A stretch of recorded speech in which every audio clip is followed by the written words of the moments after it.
এখন লেটার লিবেন ব্যবহার করবে, যেখানে পাবে সেটা গুলি করবে।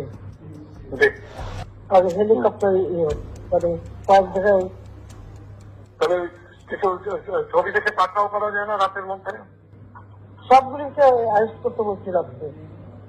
হ্যাঁ, পাকড়াও করলে না, ওটা বলা হয়নি। ওটা র্যাব জিএফআই সবাইকে বলা হয়েছে যে যেখান থেকে টিকাটা পারবো ধরে ফেলবে, জি ওটা বলা হয়। আর যেখানে গ্যাদারিং দেখবে সেখানে ওই উপর থেকে, এখন উপর থেকে করাচ্ছি, অলরেডি শুরু হচ্ছে কয়েকটা জায়গায় জি কমে জি গেছে। জি মোহাম্মদপুর থানার দিকে মনে হয় যাচ্ছে একটা আমাকে সরাসরি বলবো। থানার দিকে হ্যাঁ হ্যাঁ তোকে পাঠায় দিই রাত্রে। জি, তবে আপনার নির্দেশনা লাগবে। উনি এখনো না, আমার নির্দেশনা দেওয়া আছে, ওপেন নির্দেশনা দিয়ে দিচ্ছে। এখন এখন লেটার লিবেন ব্যবহার করবে, যেখানে পাবে সেটা গুলি করবে। জি